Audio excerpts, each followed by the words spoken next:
Poštovani slušalci Radija Bir, Esselamu alaikum, dobrodošli u novo izdanje dijaloške emisije Čudoređe.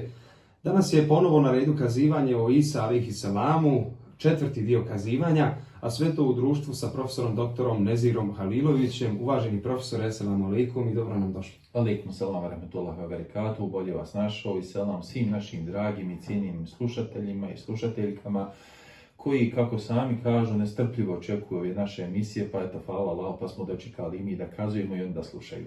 Na redu je kazivanje o Isaovoj alejhi selam misiji i o njegovim havarijunima. Do tog smo dijela došli, zaključujući ono treće kazivanje o Isa alejhi selamu. Tako je, znači, u prošloj emisiji smo govorili o momentu objave koji Isa alejhi selam primio, odnosno nakon njegovog susreta sa Jahja alejhi selamom, i odmah nakon toga počinje njegova poslanička misija. Moramo ponoviti, zaista jako važno i više puta ćemo ponavljati, da Isa alejhi selam je bio, znači, Božji poslanik Mubešir, kojeg Allah dželešanu opisuje kao Mubešir, a to znači da je imao prvenstveni zadatak da donosi radosne vijesti. I vi možete vidjeti da cijela misija Isa alejhi selam je u stvari donošenje radosnih vijesti, a sam njegov pristup je bio pozitivan, vedar. Dakle, poput osobe koja donosi muštuluk, odnosno lijepe, vedre, vesele vijesti, najveći muštuluk koji on donosio narodu bio je, dakle, posljednji Božji poslanik, poslanik koji će doći poslije njega, kako ga Kur'an naziva Ahmed, čije će ime biti Ahmed, odnosno Muhammed. I to je bila njegova osnovna misija. Međutim, Isa alejhi selam je odlično znao da ne može sam iznijeti svoju misiju i da je potrebno, svaki poslanik je u stvari tražio da ima sljedbenike, tražio je ljude koji će mu biti pomagači, i onda je krenuo jednostavno na tom putovanju i vrlo brzo će sresti dvojicu učenika Jahja alejhi selama.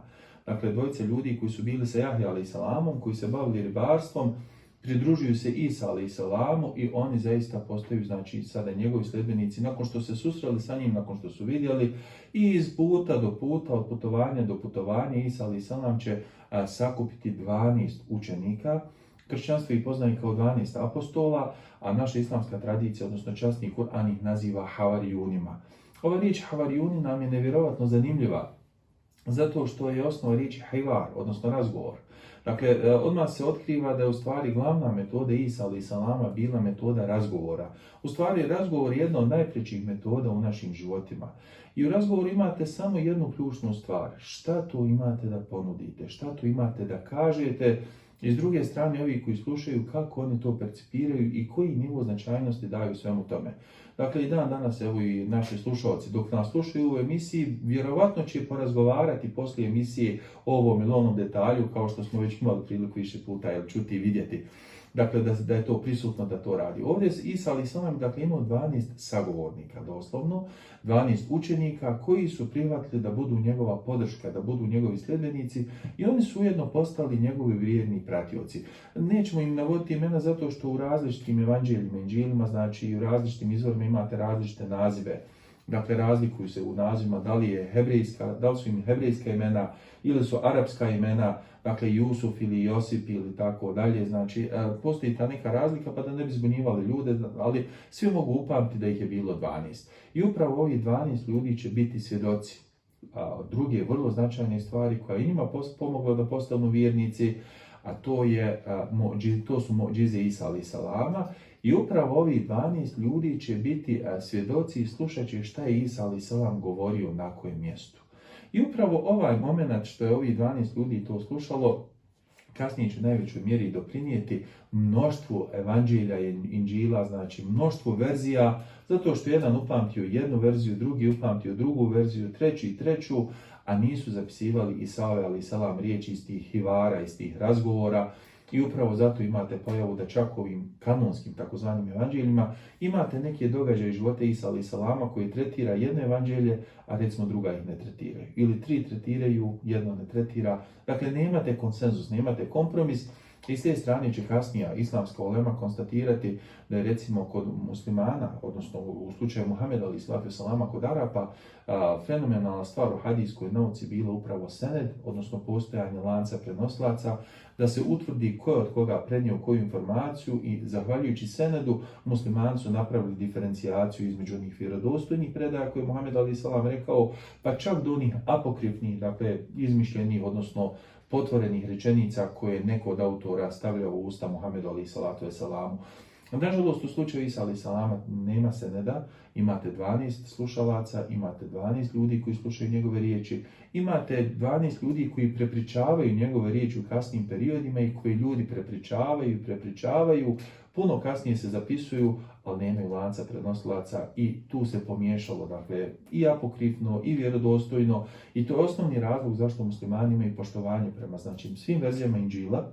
Ne znamo mi, ne možemo, ne postoji instrument, niti postoji mjera na kojoj možemo usporediti šta je vjerodostojno, a šta je apokrifno, ali opet s druge strane sasvim sigurno jeste da sigurno 100% jedan dio te knjige ima pouzdano porijeklo od Isa alaih salama. Svakako, to ste u jednoj od ranijih emisija spomenuli da vjernici nikada ne trebaju nešto ružno govoriti niti kuditi bilo koji od ovih velikih objava koje su prethodile Kur'anu Kerimu, upravo zbog toga što su tu možda riječi Allaha Đelešanuhu koje su bile u toj originalnoj verziji koja nije izmijenjena. Dolazimo do ove teme muđiza. Brojne su definicije, neki kažu muđiza je nadnaravno djelo koje izvede čovjek koji za sebe tvrdi da je Božji poslanik, ali mislimo da su one uvijek široj javnosti zanimljive.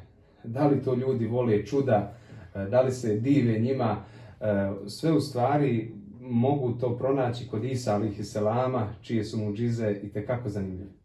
Pa, Isa alaih salam je i najpoznatiji upravo po tim muđizama i generalno, dakle, kršćansko misionarstvo kada nastupa upravo iz te prizme, čudesa koja ima Isa alaih salam. Dakle, ljudi od početka žele da vide nadnaravnost. Ljudima kao treba neka dodatna argumentacija, neki dodatni dokaz da je zaista istina to što neko od običnih ljudi, pod navodnicima, govori. I zato je potraga ljudi za muđizama konstantna. Mi smo je spominjali, dakle, još od vremena ovih Božjih poslanika sa zadatkom misije od Nuh alaih salama, koji jednostavno pravi po Allahovom naređenju lađu sred pustinje. Pazite. Dakle, ljudi svojim očima gledaju kako se pravi lađa koju gledaju prvi put i neće da razmisle. Dakle, govorili smo o Salihu alaih salamu koji je imao izuzetno zahtjevnu muđizu gdje mu ljudi pokazuju konkretnu stijenu, dakle, pošto živi u stjenovitom području i traži da Allah Đelešanu iz te stijene izvede, dakle, kamilu i jednostavno i nadluči. I Allah Đelešanu to daje na njihove oči. Ali onda njihov komentar je bio ovo sihr, ovo magije i tako dalje. Dakle, puno smo muđiza u svim ovim emisijama spominjali, međutim, jedan od Božjih poslanika koji je imao najveću koncentraciju muđiza bio Isa alaih salam. Vrlo je zanimljivo da je imao najveću koncentraciju muđiza i u ovoj emisiji ćemo pokušati dati odgovor i prvo i kakve su to muđize bile i s druge strane koji je efekat tih muđiza, pazite. Jer nikada muđiza vam nije spektakl. Muđiza se ne dešava da bi ljudi uživali, da bi se divili. Znate, Musaovo more, kada Allah Đelešanu otvorio more, da narod prođe. Nije bilo da se narod divi, da bude fasciniran. Kao predstava. Da, kao predstava, nego bilo je funkcionalno da ljudi prođu. Dakle, vrlo funkcionalno. Salihova kamila, stijena i kamila su imali veliku funkciju da ljudima potvrdi da je istina svaka riječ koju taj Božji poslanik govori. Međutim, naši ljudi, znate, muđize doživljavaju kao spektakl, kao predstavu, kao neke mađončarske trikove, malo jače dimenzije. I upravo po tom modelu su tražili muđize od Isa alaih salama. Mi smo već u ranijim emisijama na početku kazivanja spomenuli prvu vrstu muđiza Isa alaih salama, a to je njegovo progovaranje u bešici. Znači, prvo začeće bez oca, dakle samo Allahova riječ koja je Allahovim emerom, znači začela se i od nje počelo se razvijati dijete po Allahovim zakonima u majčinom stomaku, koje je majka po Allahovim zakonima rodila, koje je, znači, sve naše slušateljke koje su rađale djecu znaju kako se to radi. Dakle, sve je kasnije prirodno. Samo u jednom trenutku dolazi do cijepanja Allahovih zakona, odnosno do zaustavljanja. U slučaju Ibrahima alaih salama i jedne vatre smo pojasnili da je Allah Đelešanu taj jedini koji daje svojstvo vatre da prži. Jedini on ima sposobnost da zaustavi, da promijeni njeno svojstvo. U slučaju Isa alaih salama sve se to isto ponavlja. Nećemo gubiti vrijeme na ovu prvu vrstu muđiza i njegov govor u bešici. Kada on kao malo, dakle, novorođenče progovara, kada ljudi jednostavno ostaju šokirani, o tome ćemo kasnije govoriti, znači, znate li vi, možete zamisliti kakva je to predstava, kakav je to spektakl kada vam novorođenče progovori. Pa mislim, ne zna tupavo ni plakati kako treba, A zamislite i to kako progovori, citirali smo kuranske ajete koji opisuju do sudnjih dana će čuvati riječ Isa alejhi selama, šta je tada rekao i način na koji je rekao. Druga vrsta muđiza je dosta raširena u narodu i narod u stvari Isa alejhi selama i poznaje po toj vrsti muđiza. Dakle, neke su spomenute u Kur'anu, neke su spomenute upravo u ovim evanđeljima. Znači, u ovim verzijama ne spominju se u Kur'anu, ali su na tragu svih tih događaja. Recimo, imate u nekoliko kuranskih ajeta se spominje Isaovo priznanje da je on sa Allahovom dozvolom. A šta je zanimljivo za ove slučajeve? Isa alejhi selam uvijek ističe Allahova dozvola. Upravo ono što je Ibrahim alejhi selam kada je bačen u vatru, on ističe i zna da je to Allahova intervencija. Allah je taj koji daje vatru da prži, Allah je taj koji zaustavlja. Isa alejhi selam to nagovještava svaki put sad u svojim muđizama, pa kaže da kada je on Allahovom dozvolom napravio nešto poput ptice, pa bi puhnuo u nju i onda pojačava, pa kaže Allahovom dozvolom bi postala ptica. Znači, strogo naglašava da se to dešava sa Allahovim emerom.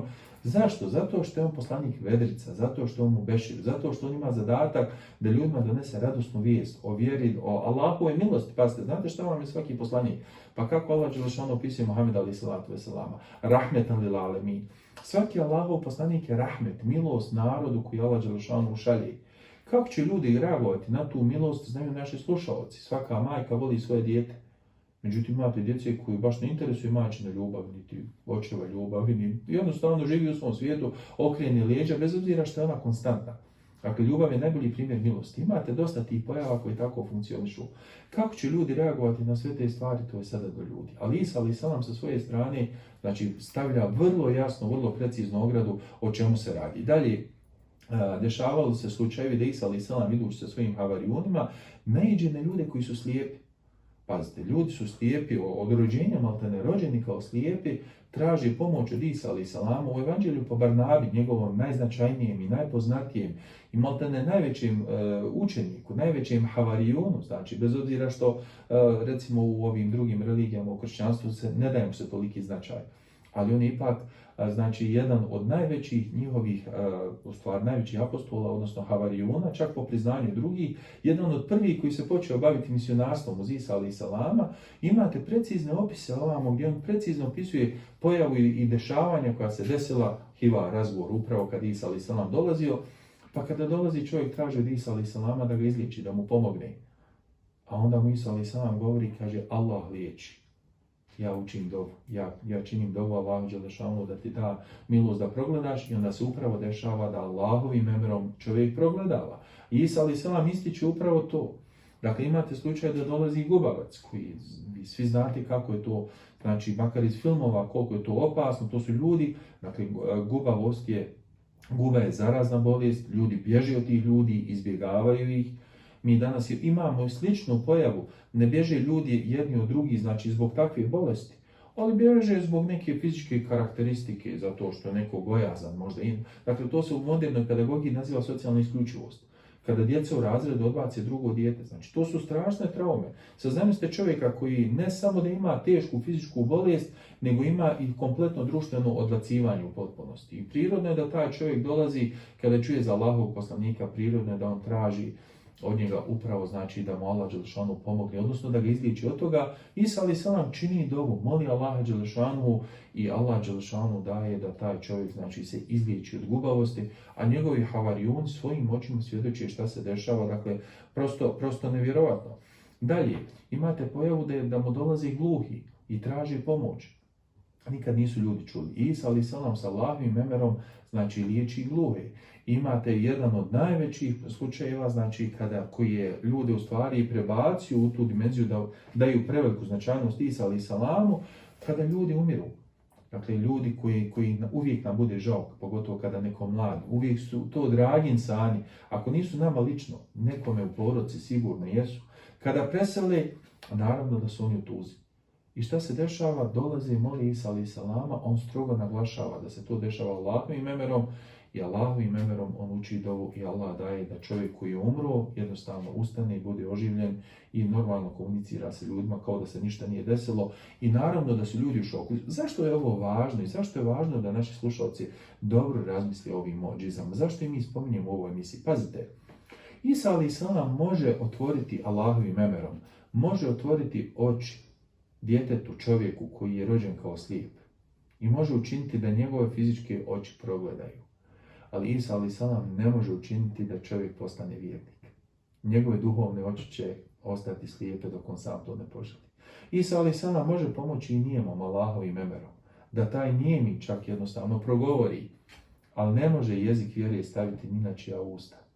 Znači, ovo je nevjerovatno važno. Vidite zašto Isa a.s. iz muđize u muđize jednostavno postavlja granicu. I Allah Đelešanu, obrate pažnju, dakle u muđizama djeluje Allah Đelešanu nakon dove Božijeg poslanika.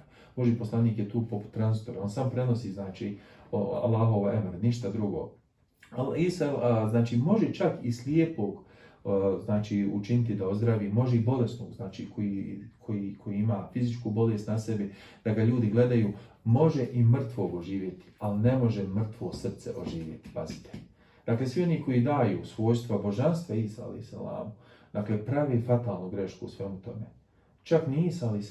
ne može oživjeti ljudsko srce, a naravno da Allah Đelešanu neće da to jednostavno zato što je prepustio slobodnu volju, zato što Allah Đelešanu postavio zakone i svakom insanu je dao na izbor hoćeš li vjerovati ili nećeš vjerovati. I ovdje u ovim njegovim muđizama, ove druge vrste, mi jednostavno vidimo tu granicu, kako se dotiče. Sve može fizički, sve može, ali unutrašnji domen srca, domen duše, znači gdje želiš, čemu težiš, šta želiš, a o tome ćemo kasnije govoriti. To je dio gdje Isa a.s. znači jednostavno ne želi da dira, nego ostavlja svakom čovjeku da on sobom radi i da sobom djeluje. I imamo tu treću vrstu muđiza, ona je opet krajnje posebna našim slušalcima i gledalcima, vjerovatno najpoznatija, a to je moment kada Havarijun jedne prilike upitaše Isa a.s. može li, odnosno hoće li gospodar tvoj nam spustiti trpezu s nebesa pa da se počastimo. Dakle, pazite sada, ovo su vjernici. Ovo je sad jedan od fenomena. Dosad smo imali ljude koji su nevjernici, traže muđizu. A sad ovdje imate fenomen da Havarijuni, najbliži saradnici Isa a.s., nešto poput ashaba Muhameda a.s., dakle jedna verzija ashaba su Havarijuni, traže od Isa a.s. muđizu. I to žele oni da se hrani tom muđizom. I ovdje mi zaista možemo biti ponosni na naše ashabe, znači na sljedbenike Muhameda a.s., jer oni nisu nikad tako nešto tražili. Oni su svjedočili brojnim muđizama Muhameda a.s., ali nemate traženje da oni kažu nek nam Allah Đelešanu malo to spusti ili ovako. Ne, nego oni rade ono što je do njih, pa ako još nešto dodatno zadesi, odnosno dobiju neki od kerameta, od Allahovih poklona, kažu hvala Allahu Đelešanu, ako ne dobiju pa nikom ništa i tako dalje. I imate moment posljednje večeri, dakle, koji je i ekraniziran i više puta oslikan na brojnim mjestima. Naravno, uvijek molim vas, dakle, cijenjeni slušalci, sve verzije umjetničkih dijela, znači bilo da su u pitanju slike, ilustracije ili bilo šta drugo, posljednje večeri to je vizija umjetnika. Zato ako usporedite više različitih tih posljednjih večera, vidjet ćete mnoštvo razlika. Činjenica da je Isa a.s. znači uputio dovu Allahu Đelešanu i činjenica da su njegovi učenici, 12 Havarijuna, svojim očima gledali kako im Allah Đelešanu s nebesa spušta trpezu, dakle u punom sadržaju. Većina predaja navodi da im je spuštena riba bez kostiju, znači jednostavno tako da su konzumirali ribu, naravno tu su bili pogače i povrće, znači potpuni ukrasi, i da su oni jeli tu hranu, ali imate zato tamo i nastavak ajeta koji govori da ako toga ne budu vjerovali, da se pripremi za tešku kaznu, jer pazite, Allahova pravda je tolika da ako će kazniti nevjernike koji, znači, traže muđizu pa je dobiju, isto pravilo važi i za vjernike. Ko traži da svojim očima vidi Allahovo čudo, ako poslije toga postane nevjernik, teško se njemu. I jako je važno za naše slušalce da znaju da je u dosadašnjem periodu bilo i nekih evlija, znači sa potvrđenim kerametima. Ljudi koji su bili jednostavno proglašeni evlijama sa potvrđenim kerametima, koji su da Allah Đelešanu sačuvaj zakon i nakon toga maltene završili u nevjerstvu i postali nevjernici. Dakle, nakon kerameta, keramet je nešto manje nego muđiza, ti ljudi su ipak, Allah je dao da njihovo srce zastranilo, njima iz nekog razloga, vidite, njihovo srce se okrenulo u drugom pravcu, odbacili su sve keramete i da Allah Đelešanu sačuvaj zakon i završili u nevjerstvu. Evo, uvaženi profesore, u već 3 emisije ste nam govorili o samom tom začeću Isa a.s., njegovom rođenju, djetinjstvu, odnosno govoru u Bešici, mladosti, misiji, nakon svega što su vidjeli, kako je reagovao narod Isa alejhi selama, nakon svega toga? Pa tu je pravo pitanje u stvari, zato što Isa alejhi selam prilikom svoje prve posjete Jerusalemu biva šokiran. Naprosto zašto? Zato što on u Jerusalemu, dakle u kucu, našem kucu, u prvoj kibli muslimana, pazite, znači pored Sulejmanovog alejhi selam hrama, zatiče u dvorištu Sulejmanovog alejhi selama hrama pijacu. Zatiče stoku, a ja sam iz Visokog, mi smo imali čuvenu Visočku pijacu, kao dijete sam sa babom često išao na tu pijacu i danas volim otići prohodati, čisto, eto, jednostavno, s našim narodom, što se kaže, pomalo i hajvana čovjek vidi usput. Vi znate gdje je stoka, tu je i prljavština, tu je neđaset, tu je nečistoća. Naši slušalci, da bi razumjeli, dakle, reakciju Isa alejhi selama, evo, dosta naših slušalaca i na umri, i na hađu i tako dalje, neka samo zamisle, ide na hađ, jel? Neka samo zamisle da vide u dvorištu Kabe stočnu pijacu. Koja bi njihova reakcija bila na to? Dakle, sigurno bi ljudi bili u šoku, rekli bi, pa šta je ovo? Pa nama smetaju one mašine koje rade, iako je sve zaštićeno, zagrađeno, ono malo prašni bude, iako ljudi polomiše noge i ruke da očiste svu onu prašinu, nama to malo zasmeta. Sad zamislite da vidite u dvorištu Kabe stoku koja se prodaje sa svim onim neđasetom i tako dalje koji tu. A o čemu se radi? Dakle, ranije smo spomenuli da je Jahja alejhi selam već počeo govoriti ljudima da zastranjuju u vjeri i došli ste do jedne pojave da je sveštenstvo njihovo, dakle Izraelčani, odnosno jevrejski, sveštenici su napravili kler. Postali su vladajuća elita, navikli se na privilegije, postali su izuzetno bogati i oni su ni manje ni više nego dvorište prve kible muslimana, dakle dvorište Sulejmanovog hrama. A Jevreji, pazite, molim vas, znači, zašto je ovo važno? Mi možemo klanjati bilo gdje. U šerijatima prošlih Božjih poslanika mogli ste namaz obavljati samo u tačno određenim mjestima. Allah, Sulejmanov alejhi selam, hram na cijelom tom području. Znači, molitve van toga nije bilo. I sad se ljudi navikli na to i zamislite da izdaju pod kiriju, znači jednostavno dvorište, džamije, za stoku, za stočnu pijacu i tako dalje. Dakle, sigurno da je to jedan veliki šok. Isa alejhi selam kada je to vidio, znači naravno da je progovorio protiv toga i postavio pitanje ljudima zašto to radi, kako uopće je to moguće. Znači, to bi vam bilo kao da neko, recimo, vakufske prostorije, vakufske objekte izda, da Allah sačuva zakloni tako za neku javnu kuću i tako dalje. Dakle, sigurno da bi svi ljudi rekli, hala, pa šta ti je, čoveče Božji. Mislim, to je jedan šok, strašan šok. Međutim, ovi sveštenici se navikli na privilegije, navikli se na blizinu vlasti, navikli se na ugodan život i njima je to bilo potpuno prihvatljivo. Jednostavno njima je bila vjera jedan sigurna garancija njihovog komfora na koji se navikli, a Isa alejhi selam dolazi sa zadatkom da propituje. Molim vas, nemojte zaboraviti, ovo je narod koji je pokoren. Dakle, to su muslimani, molim vas, pazite drugi apsurd. Dakle, od Sulejmana alejhi selama, najvećeg vladara koji je dunjalog zapamtio, i vladare i Allahovog poslanika, i dakle onaj triangijski Božji poslanik, znači, od Sulejmana alejhi selama, vladara cijelog dunjalka, cijele zemaljske kugle, nikad niko neće imati vlast kako imao Sulejman alejhi selam. Njegovi potomci, njegov narod dolazi u poziciju da su robovi i da su sluge Rimljanima. Dakle, stvari se kreću od paradoksa. I to su najveći bolovi. Najteže je bilo na našim begovima kada bi ostali fukara, kada bi jednostavno ostali. Zato što nisu bili naviknuti, ne znaju ništa. I ovdje imate tu apsurdnu situaciju. Isa alejhi selam između ostalog dolazi da oslobodi taj narod rimskog ropstva. Međutim, narod je toliko potonuo u tu malograđanštinu, toliko je potonuo u to uživanje u tim sitnim blagodatima. Dajte meni moju kućicu, moju ženicu, moju dječicu, moju platicu, i ja ću sebi osmisliti život, hljeba i igara, rimski model, dakle davno uspostavljen, ljudima je bio dosta komotan, da se u njega uklopila i jevrejska ulema, znači tog vremena. Njihovi sveštenici jednostavno su bili dio tog paketa i taj paket je otišao do te tačke da jednostavno, evo vidite, do ekstremne tačke dvorište hrama su izdali kao stočnu pijacu zbog jedne sitne kirije i tako dalje, da Allah dželešanu sačuva i zakloni. Isa alejhi selam zna da ne može se pokrenuti džihad bez formiranih insana.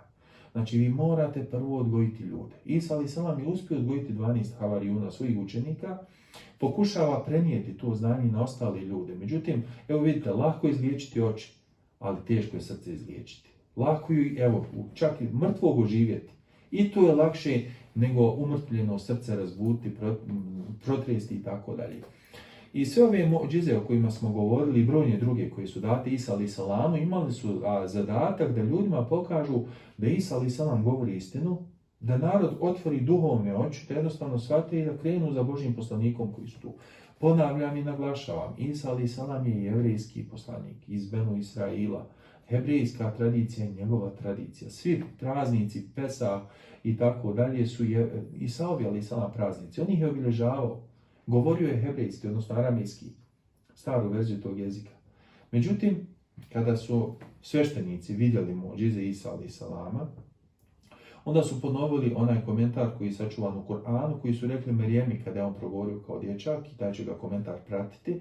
Dakle, svojim očima vide Božje djelovanje. Oni kao sveštenici znaju što je u pitanju, da bi jednostavno rekli ovo je sihr, ovo je velika vražbina, ti si neki iskvareni čovjek. Kada je izliječio čovjeka koji je bio opsjednut džinima, znači, pošto je to period kad se to dešavalo, onda su rekli, on je pozvao samo jačeg, čak su imenovali jačeg od džina, koji je otjerao ove slabije, to je samo još veći sihrbaz nego što su ovi bili, i to im je bio argument protiv Isa alaih salama. U stvari, oni su u svojim dušama dobro znali da je Isa alaih salam Allahov poslanik, međutim, oni su zanijekali istinu. I upravo zato, svi naši slušalci, znači koliko je znanje važna stvar, koliko znanje uljepšava naše živote, u svakom namazu, na svakom rekatu spominju ovu kategoriju insana. Zato što u suri Fatiha imate, dakle, dio ajeta koji svi naši slušalci dobro znaju.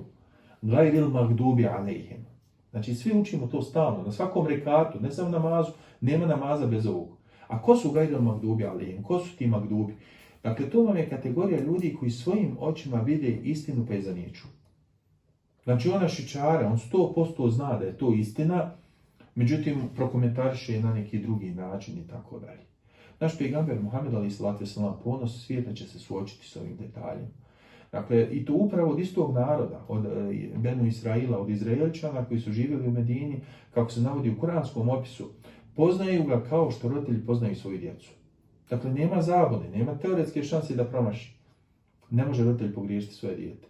Kad su vidjeli Muhammed alaih salama na tom nivou su ga znali, međutim okrenuli su glavu u stranu i jednostavno su to zanijekali, a čak one izvorne strance Tevrata gdje je pisalo o opisu Muhammed alaih salama ovako ili onako, to su uzeli, potrgali, napisali drugo i ostavili kao kanonsku, odnosno kao zvanično, kao vrijedno, jer jako je opasno kad ljudi određuju šta jeste od Boga, šta nije, znate.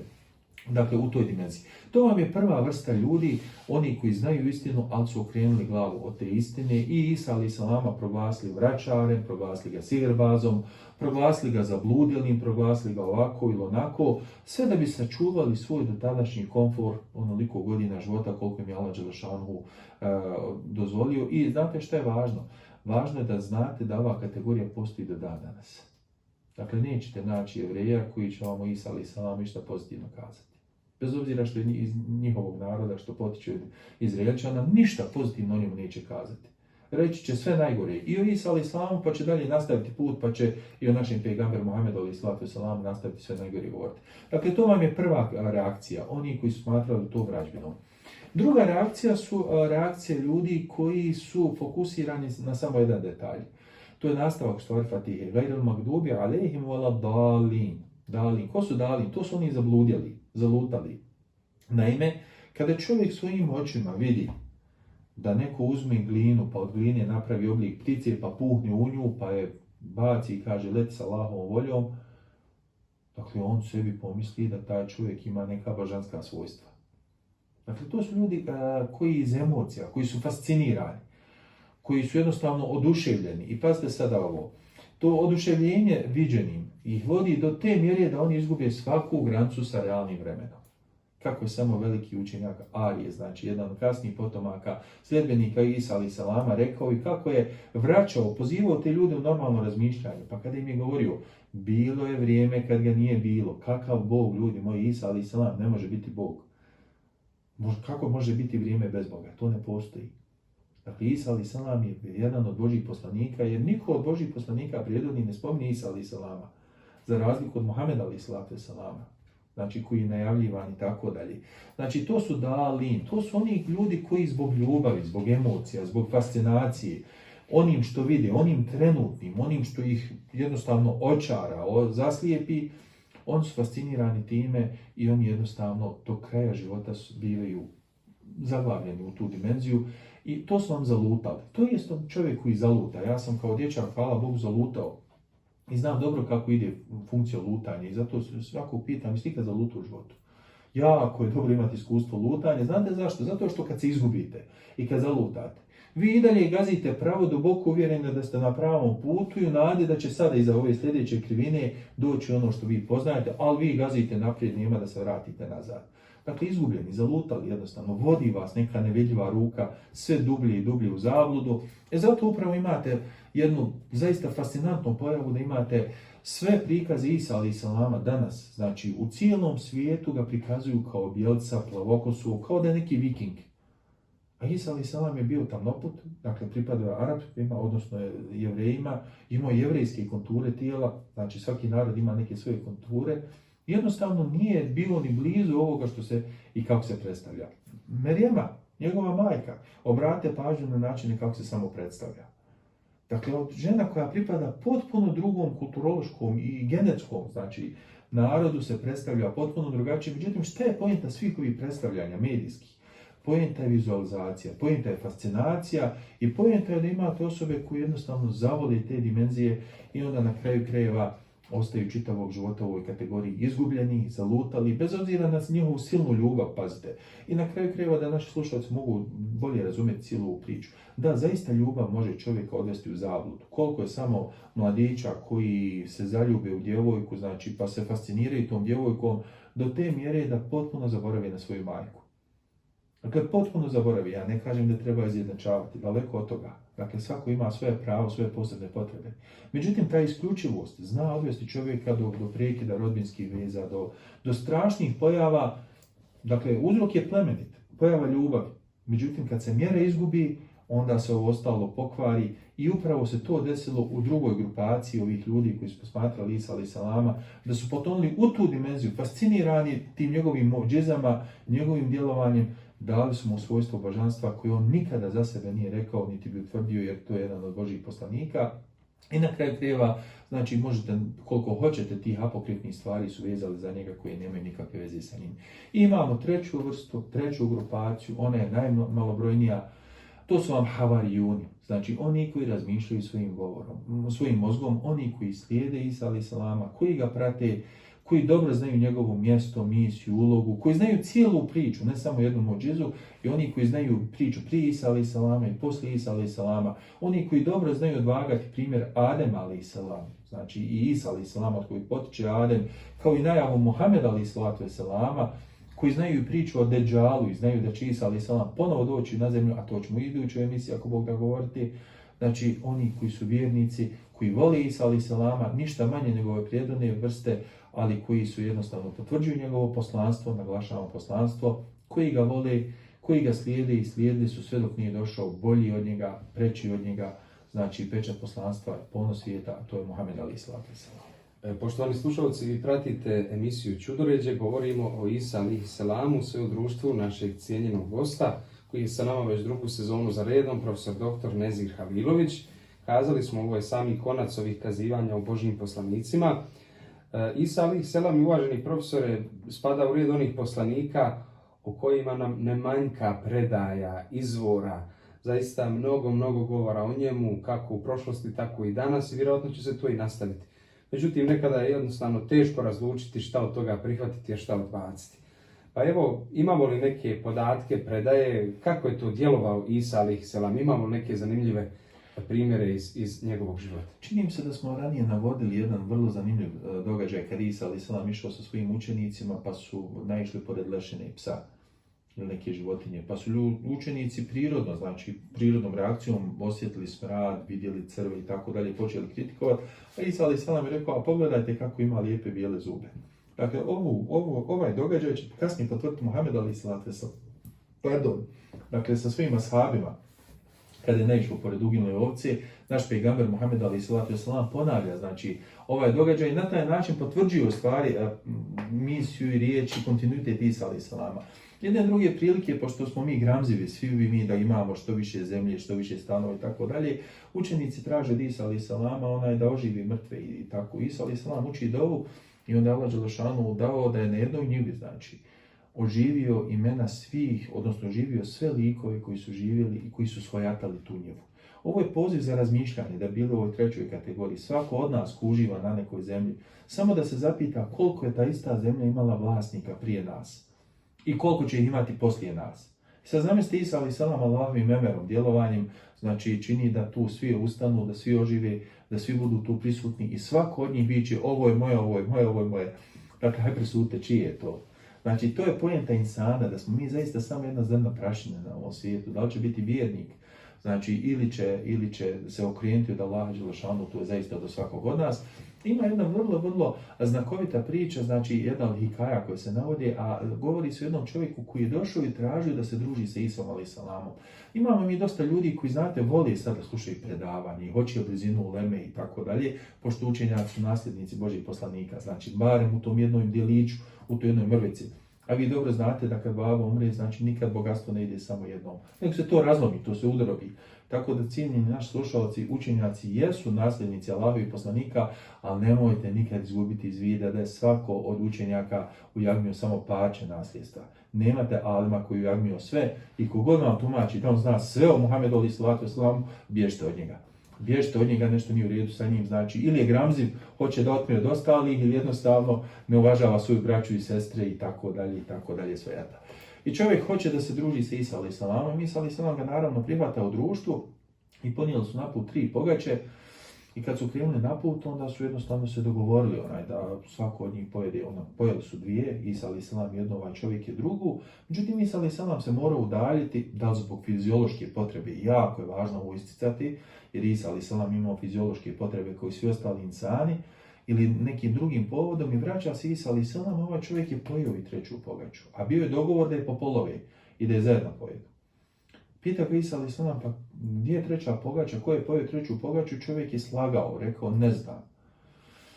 Isa alaih salam nije ništa htio reći na to, nego su nastavili putovanje. I onda kako su putovali, došla je večera, i onda su vidjeli gazelu, i ulovili su gazelu, jeli mladunče, ispekli, pojeli mladunče, onda Isa alaih salam učinio dovu Allahu dželešanu, pa je oživjele su kosti, znači, koji nisu pojeli, jednostavno oživjelo je mladunče i čovjek je svojim očima gledao kako Isa alaih salam oživljava životinu, a onda je Isa alaih salam ga zakleo, tako ti onoga i moći onoga koji je oživio ovu pojedenu gazelu koju smo sada pojeli, hoćeš li mi reći ko je pojeo 3. pogaču? On je rekao ne znam. Pa su onda nastavili putovanje i kako se navodi došli su do jedne rijeke. Pa nisu mogli, bila je toliko velika rijeka i nabojala i toliko silna da nisu mogli proći. Međutim, Isa alaih salam uzeo čovjeka za ruku i poveo ga sa sobom i pregazio je preko te rijeke i dok su došli na drugu stranu. Dakle, čovjek apsolutno nije mogao vjerovati šta se dešava, ali je prešao na drugu stranu. Isa alaih salam ga ponovo pita i kaže tako ti moći onoga koji nas je preveo preko ove rijeke. Hoćeš li mi reći ko je pojeo 3. pogaču? Čovjek je rekao ne zna. Pa su onda nastavili dalje, pa su došli u pustinju opet naravno do jednog dijela gdje je bilo jako lijepi pijesak, sitni. Pa Isa alaih salam učinio dovu Allahu dželešanu i učinio je da ta pustinja postane zlato. I podijelio je zlato na 3 grupice i pitao je čovjeka ako mi kažeš ko je pojeo onu pogaču, daću ti ovu jednu hrpicu. Onda je čovjek rekao, ja sam pojeo. Onda mu Isa alaih salam rekao, uzmi sve 3 grupe, sve 3 hrpe zlata, uzmi sebi.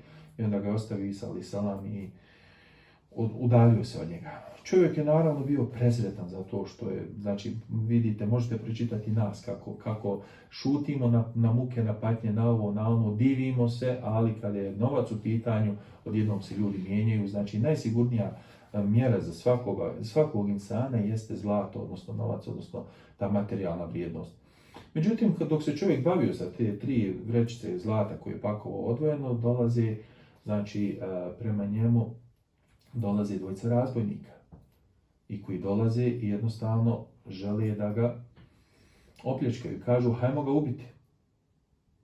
Kaže, nemojte mu ubijati, hajde da podijelimo. Evo svakom po ova vrećica zlata, niti ćete vi imati moju krv na rukama, niti vam zafali zlata, pogledajte, ipak je velika količina. I oni se dogovori, pristanu.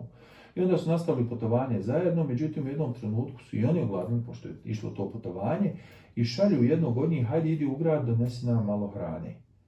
I odlazi čovjek i pogledajte kako šetan prokleti koji stane u našim mislima, koji ubacuje na misli kako hoće, kako se čovjek udaljava, šetan prokletnik ubacuje mu misli, ma što bi ja dijelio ono zlato sa drugom dvojicom? Ja ću sada kupiti hranu pa ću im staviti otrov u hranu. A ova druga dvojica gledaju i dogovorili se, kaže, što bi mi dijelili zlato na 3 dijela, hajmo mi ubiti ovoga kada dođe do nas, pa ćemo podijeliti njegov dio, pa će biti pola meni, pola tebi i tamam. Bolje imati 1,5 dio nego 1 dio sam. Znači, vi jasno vidite kako se šetan igra s našim mislima u svim ovim kalkulacijama i bi kako su i namislili. Ovaj je otrovao hranu, donio im, čim se pojavio, on su ga ubili, kažu sad kad smo podijelili zlato, hajmo ovo fino lijepo pojesti, pojeli otrovanu hranu i sve trojica su se našli na zemlji mrtvi. U tom malo poslije toga dolazi Isa alaih salam, zatiče trojicu mrtvaca, zatiče zlato na zemlji, prosuto koji nikome i ničemu ne služi i govori svojim učenicima, havarijunima, pogledajte ove. I ovo je poruka i svim našim slušalcima da dobro pogledaju u svoje duše. Nema vam muđahida bez čiste duše, nema vam dobrog ratnika bez orijentisanog, usklađenog kako treba. Isa alaih salam je došao da povede džihad, da oslobodi jevrijski narod, ali to se ne može uraditi dok se narod ne očisti, dok se stanje u dušama ne sredi. A eto Isa alaih salam je to radio onako kako je znao i umio. Mi molimo Allaha dželešanohu da naša stanja popravi, da naše duše očisti, da nam podari svaki hajr, pogotovo našim slušalcima koji nas redovno prate. Uvaženi profesore, hvala vam za današnje gostovanje. Molimo Allaha dželešanohu da vam podari svaki hajr, a mi se, ako Bog da, vjerovatno možda i u posljednjem druženju Isa alaih selamu družimo i sljedećeg petka. Tako je, ako Bog da. Poštovani slušalci, Radija Bir, pratili ste novo izdanje dijaloške emisije Čudoređe. Govorili smo o Isa alejhi selamu, 4. dio kazivanja o ovom odabranom Božijem poslaniku, a sve to u društvu profesora doktora Nezira Halilovića. Vi dalje budite uz vaš Radio Bir. Esselamu alaikum.